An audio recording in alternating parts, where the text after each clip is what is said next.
How to customize lock screen on Android.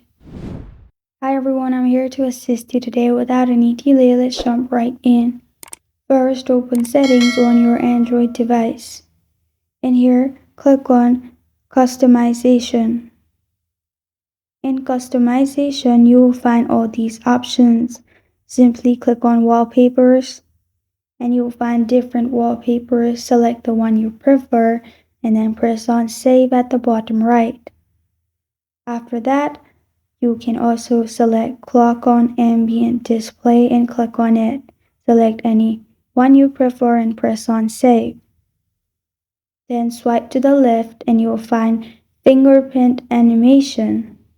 You can use any one you want and press on save. There's also horizon light.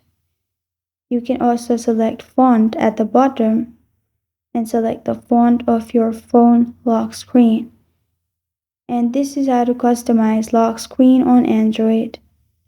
Thank you for joining me today. If this video helps you out, please leave a like and subscribe for more. Got a question or want to suggest a topic? Comment below.